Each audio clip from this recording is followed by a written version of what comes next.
How's it going guys, Chris here, and in this video we're going to be taking a look at all the different bosses you'll find in Chapter 4 of Black Myth Wukong.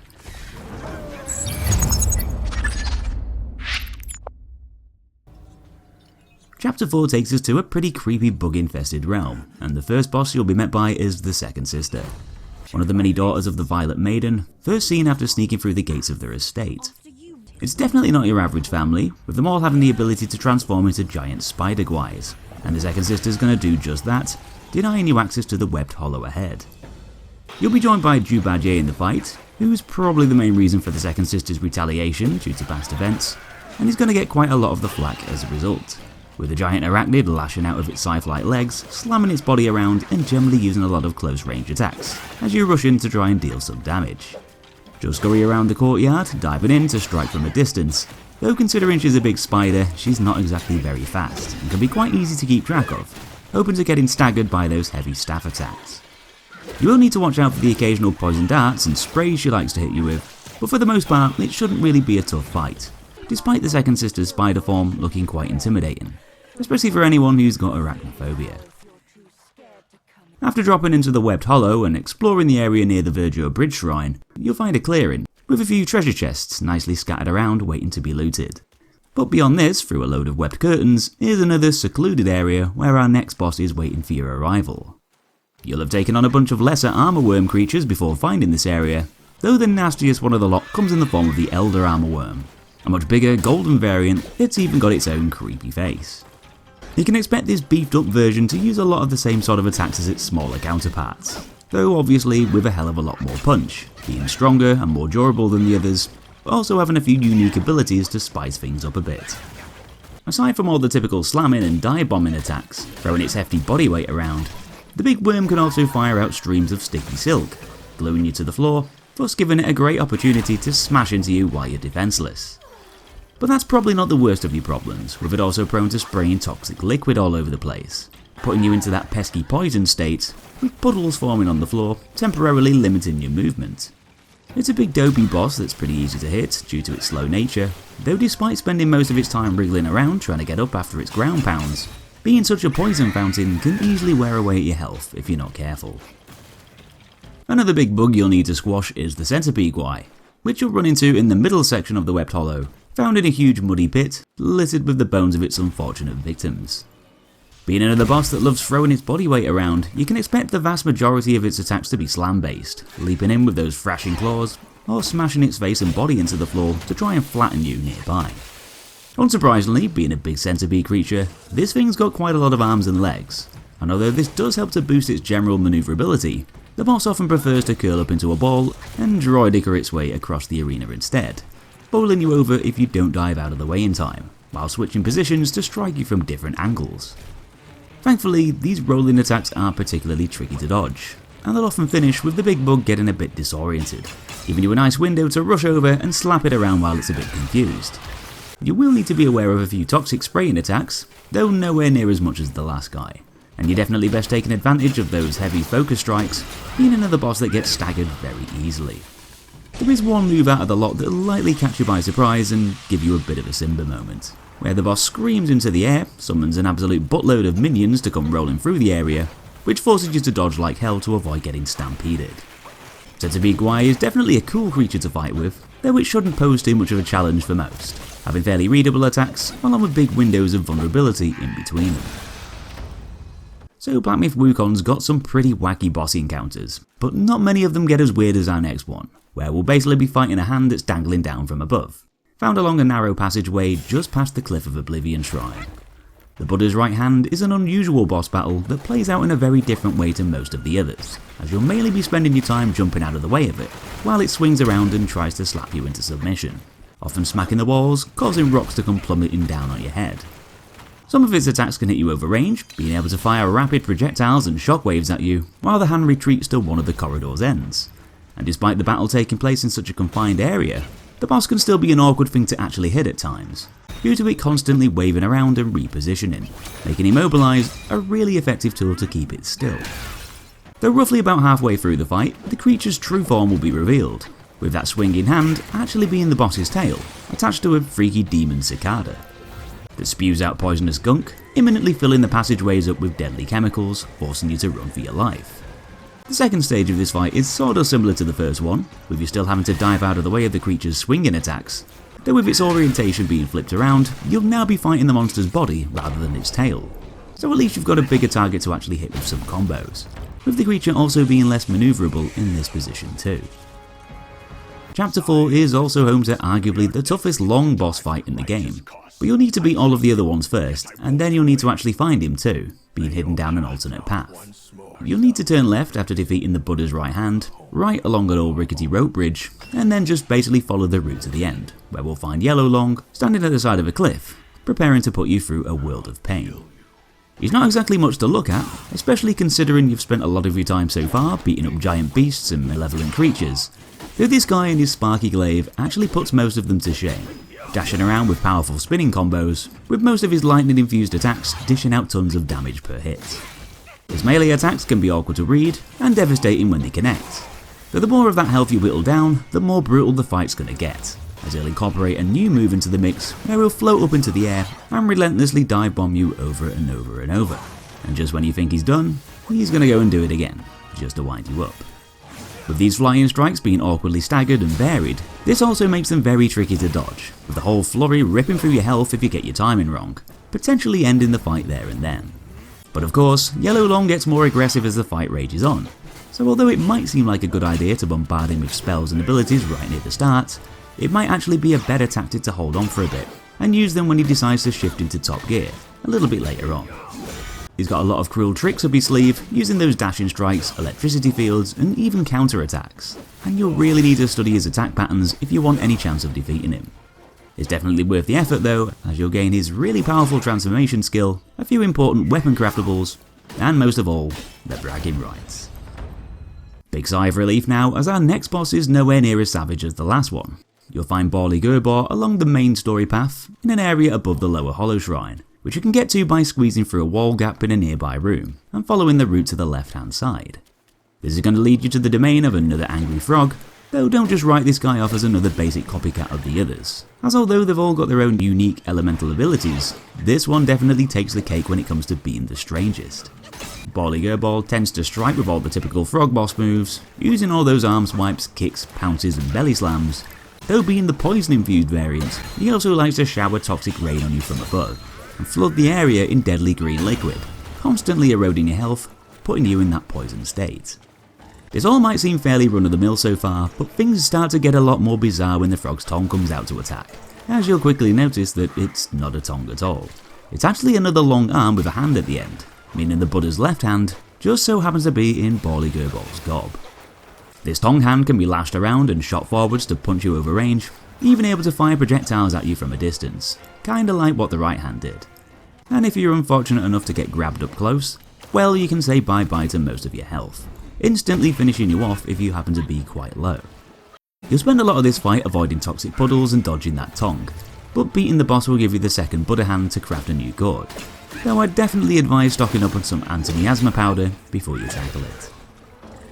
So continuing with the storyline, your fellow ally Zhu Bajie will slowly become entranced after getting shot in the head with a needle by the second sister near the start. This eventually leads to him getting captured by the Violet Maiden and her daughters, putting him into a delusional state, where you'll find him residing in the Hut of Immortality, but now looking a lot bigger with his eyes glowing an evil red. Zhu Bajie is going to turn against you, and being an avid fighter, he's not going to pull his punches, with him diving around swinging that rake. Some of his attacks generate shockwaves that can run along the floor, and others can conjure up whirlwinds as he twirls around with his weapon outstretched. But ultimately, he's a bit of a glass cannon, not having much health, being easily knocked back, and leaving you huge windows to decimate that health bar in between his own attacks. This first fight is not long after followed by another one, with Zhu Bajie phasing off into a muddy cave nearby, carrying on the brawl in there, but you'll now be ankle deep in gooey mud, slowing your movements by adding weight behind your dodges, generally putting you at a disadvantage now having to tackle with these stickier mechanics. Plodding around in the goopy mud is one thing, but he's also going to implement a few new attacks into the mix, transforming into a giant koi carp to flatten you as he flops and rolls around the area. It's definitely a step up from the first fight, and he's even going to take it one step further the more you whittle down his health, eventually morphing into a giant beastie boar creature, which practically reshapes the whole boss fight into something completely new. The big Zhu Bajie is going to charge around the arena, attempting to gore you with those tusks, becoming a much more agile opponent that's likely going to test your dodge timing. You'll have to quickly adjust to the new combos he uses against you, using his own body weight to knock you around, as opposed to that sweeping rake. But aside from being a monster ball now, Zhu's also got the ability to transform into other muddy creatures, including that carp, which now swims around in the mud and strikes from underneath your feet, barging into you and emerging from the ground to hit you with unexpected pounces. Not to mention the stampede of rhinos he can also remold into as well, which dash around the place in their numbers, trying to smush you into the dirt as they come storming through. It's a fairly long and very dynamic fight overall, having lots of different elements to spice it up and keep you on your toes. But defeating Zhu Bajie in combat will change him back into his original little pig guy form, pulling that dreaded needle out from his brain and taking him out of that bewitched trance, only for him to get snapped up by those spiders again. Looks like it's time to go on another rescue mission. Eventually you'll catch up with Zhu Bajie literally hanging out with the Violet Maiden. They've not exactly had great history together, and well, long story short, she wants to eat him. Obviously she's not thrilled that you've arrived to spoil her plans, transforming into a spider Guai form to try and get rid of you. The violet spider is deadlier than her daughter was near the beginning, using similar sort of attacks up close, but with a lot more ferocity, throwing those spiky legs around and bashing her abdomen into the ground to crush you into the dirt. But she also likes to throw a lot more stuff at you over distance, often blasting out green liquid to inflict poison damage, which forms puddles on the floor and can be used as an area denial tool. That's not the only thing the violet spider sprays at you though, with her prone to using web projectiles to pin you down and hold you in place, massively limiting your movement and putting you in a really sticky situation. Her attacks become more aggressive and boisterous as you whittle away that health, with the big spider really going to town with those leg jabs and slam attacks as she drops under half a bar. It's very easy to get gooped up by all that webbing too at this point of the fight, with her not only relying on it much more than at the start, but also sending out massive shockwaves which cover the entire arena in webs, slowing you down even more and even temporarily tying you up, making you extremely vulnerable to getting pummeled by her attacks. Violet Spider's going to retreat from the battle after being defeated, ending the web hollow segment and taking you back up to the surface, but only after being chased by a bazillion little incy-wincies first. So out of the dark bug-infested caverns and onwards through the Temple of Yellow Flowers. There are still a few insect guais that need dealing with here though, and one of those is the Commander Beetle. Though the first thing that you'll notice is that he's not alone, training with a bunch of Daoist minions, all joyfully dancing around with their swords. You'll find this mini-boss along the main path, beyond the Forest of Ferocity Shrine, and because he's got a lot of help to back him up, it's not exactly going to be a very straightforward scrap, having all those pointy weapons waving around in your direction at once. It's not exactly a fair fight, so I'd probably recommend using your flock of many clones to even the numbers a bit. Just go around battering the Daoists first, and then you can focus all of your energy on the big lad, once they're all out of the way. The Commander Beetle himself is unsurprisingly a lot stronger than his buddies, dual wielding a pair of huge serrated blades and having a bunch of fancy tricks. Those heavier melee strikes can be much more awkward to dodge, with some of his attacks also travelling over range, carving his swords into the ground and through the air to generate energy waves which ripple towards you. Not to mention his signature attack where he tries to turn you into a pincushion, bombarding you with little spines which fly out from the Beetle's head. He's a tough contender, but he's probably not going to be a match for you on his own. And once you dispatch of his Daoist Padawans, it shouldn't be too long before he joins them. One of the more cryptic, secretive boss fights in the chapter can be triggered in the Court of Illumination, but only after collecting 4 purple talismans, found on stone monuments throughout the region. There's one near the village from the Verdure Bridge Shrine, another in the Pool of Water next to the Cliff of Oblivion Shrine, and another not too far away from Yellow Loong, within the cave system nearby. Snatching the last one near the Court of Illumination Shrine will summon the Supreme Inspector, a big eagle dude with a hand for a head, armed with a long pole weapon and a crap load of health. He'll slap you around with those wings and float off into the air to strike down from above, knocking away huge chunks of health if he manages to hit you. But before you can do too much damage to him, the fight's going to shift in the Supreme Inspector's favour, giving him the upper hand, no pun intended. You'll both then get rudely interrupted by Crane Immortal, who'll sort of save you from the Inspector by stopping the fight there and then, though in a bit of a patronising way. Looks like we'll have to deal with the Supreme Inspector another time. No doubt a rematch is on the cards for the future. If we backtrack a bit and venture over to the opposite side of the area, we'll eventually reach a path leading to a big clearing, where you'll find a big mushroom at the side just asking to be foraged.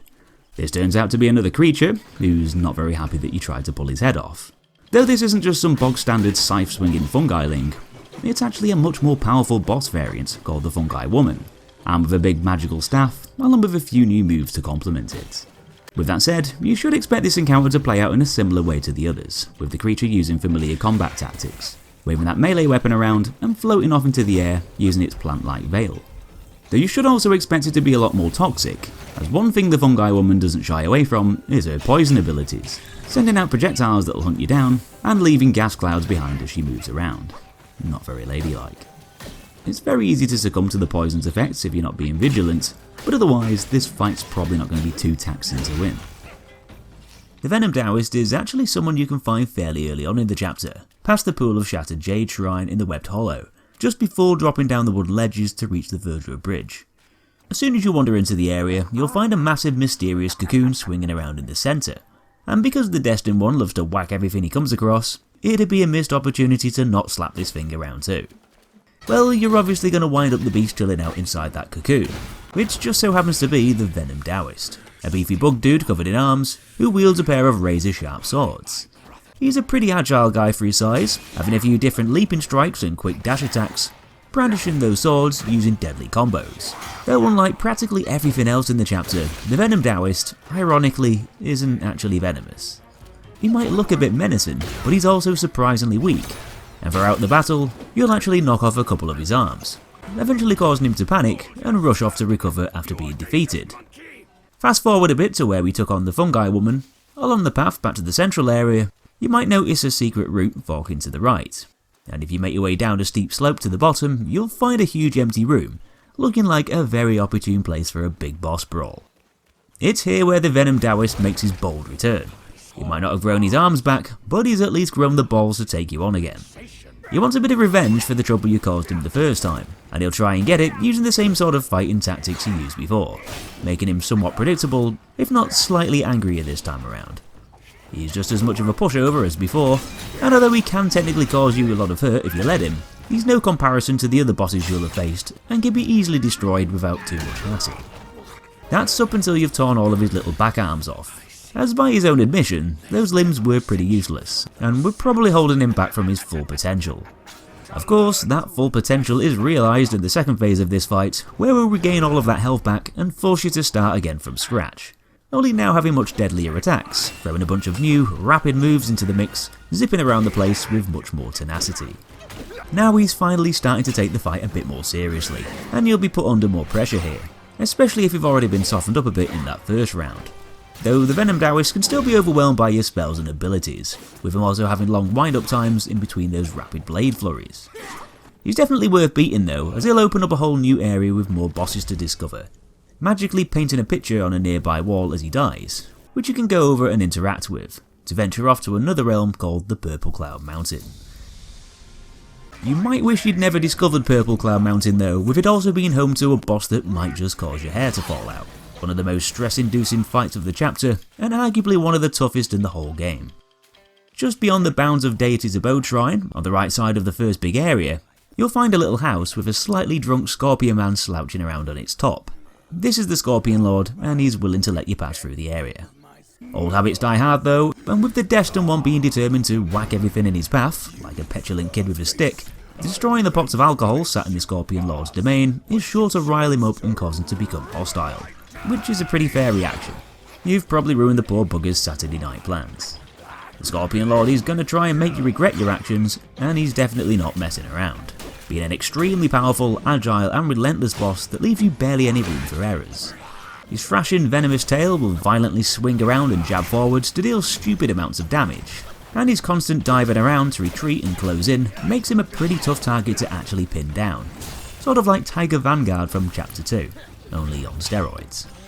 Being able to dig underground and resurface at your location is yet another one of his dastardly tricks that might catch you off guard. And although he doesn't utilise a ton of different combos, you're really going to need to study the ones he does have so you can avoid getting pulverised by them in between your own attacks. Although there are certain tactics you can employ, you can't really cheese your way through this fight, and those spells and abilities are only going to get you so far. You probably just need to bite the bullet by biting the dust over and over again, learning his attack patterns down to a T, and learning from your mistakes each time. Cloud Step's going to be useful for panic retreating, but otherwise, fasten your seatbelt and get ready for a proper showdown, as this guy means business. The next boss character you'll meet isn't quite so unforgiving, especially at the start, with him actually seeming quite friendly. As you travel further into the region, you'll come across a chilled out dude wearing a white mask. This is Daoist Mi, and he'll politely ask you to fetch an Amourworm egg, after sharing a nice little tale about how the Amourworm will hatch and devour people from the inside out, if they're dumb enough to eat said eggs. After pushing on through the area and defeating other Daoists in combat, one of these just so happens to be holding the item that you're looking for. Though as you return to Daoist Mi with the egg, he's suddenly going to go all Sith Lord on you, snatching it from your hand, while praising the dark powers it possesses. It turns out that he's not a very nice guy after all, soon becoming determined to kill you with his sword, basically being an amped up variant of the typical Daoist enemies, having longer attack chains and deadlier combos at his disposal. He's still not exactly a powerhouse though, with his blade swipes chipping away at your health bar if they connect. They might be fast and tricky to read, but you won't be punished too much for making mistakes. You might also notice that Daoist Mi's got a pretty small health pool, and can be beaten quite quickly because of it. That's because it's another multi-tiered fight, and after the first phase, he's going to eat the Violet Hail, succumb to the Amourworm's power, and basically mutate into a nasty worm practitioner, giving him a different set of moves. The parasite-ridden Daoist Mi is going to stumble around the place like he's chugged down on one of the Scorpionlord's booze bowls, with these clumsy, staggering movements actually going in his favour, making his movements less predictable as he lashes out with a venomous barb on his hand. With a lot of those attacks being infused with poison, it's very easy to get put into a toxified state, which complements the Daoist's slashing strikes, wearing your health away at a much faster rate. Not exactly the trickiest fight in the world, and if you've just beaten the Scorpionlord, it'll probably feel like cracking a nut with a sledgehammer. The final boss in Purple Cloud Mountain can be reached after ascending a bunch of stairs at the far end of the village, leading you to a big open area with a massive weird blob stuck up above. It's not long before a freaky monster bursts out from the blob, with that monster being the Duskveil, a giant undead rooster Guai with feathery wings and long bullish horns. The Duskveil sort of moves and attacks like how you'd expect an angry bull-shaking creature to do so, jumping around, stomping the floor, and generally waving its limbs around to try and slice you up with its feet and claws, sometimes choosing to smash its head into the soil to flatten you up close. Spiny bone projectiles can be launched in your direction over distance, forcing you to dive sideways to avoid them, and having some bovine characteristics, it'll also dash around the place, ramming you with its skull. Quite a lot of bosses like to use these sort of charge attacks, but the Duskveil is still surprisingly quick for its size. For such a monstrous looking thing, it doesn't seem to have a lot of health, seeming like a bit of an anticlimactic fight for the end of the region. But you'll soon discover that the Duskveil is far from done. An evil-looking blood moon will appear in the sky, and the creature will pull out a large skeletal sword to continue the fight, now with another full bar of health. Many attacks will feel familiar here, though some more aggressive ones will also be used too, with the big demon chicken now having deadlier ways to take you on over range, sending loads of bone spikes to come showering over, giving you a hell of a lot more to dodge and deflect. Now having that massive weapon to use as well, it's also no surprise to see that swinging around too, replacing some of the creature's other, more basic claw attacks in the process, giving you even tougher moves to avoid, with it also producing shockwaves, which can shoot across the ground. This is easily the toughest stage of the fight, and you could probably look at the first bit as a bit of a warm-up for the boss, before he really starts to get in the groove of things, and depending on how much health you lost in the first part, really affects how tricky this one's going to be, with the Duskveil being much more vicious, and often an awkward target to hit, due to him constantly repositioning, and due to his tall stature, with his feet being the main thing you'll need to focus your hits on. Beating this thing is actually more important than you might think, dropping a really useful item called the Weaver's Needle, a new vessel you can use which basically acts like Yondu's arrow, honing in on nearby enemies, but also being a key tool to use against the chapter's final boss. Anyway, back onto the main path, and back to the Court of Illumination, where we'll find a huge sprawling field with the Violet Spider having a chat with the 100-Eye Daoist Master, who's basically the big guy in charge. She's gone to him for guidance, injured from your battle in the Webbed Hollow, but what she actually gets is her essence sapped away, which is consumed by the Master to give him great power, allowing him to transform into a big nasty centipede creature, forcing the Violet Spider's daughters to retaliate in vengeance.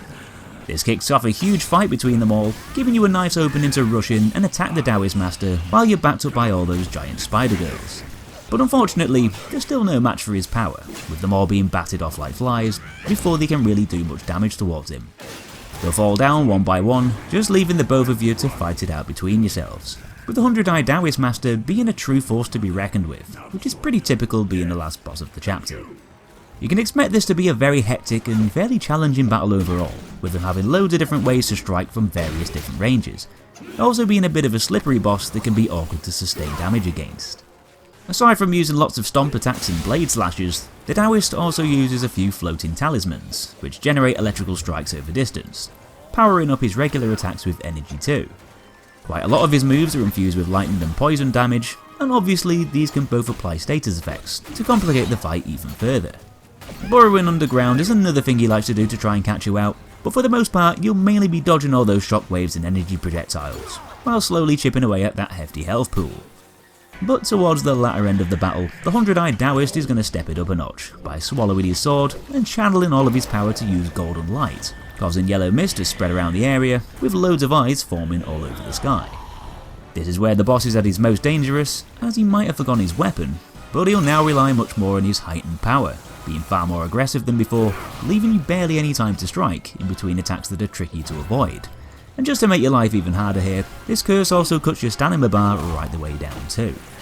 This is where that Weaver's Needle vessel is going to come in very handy,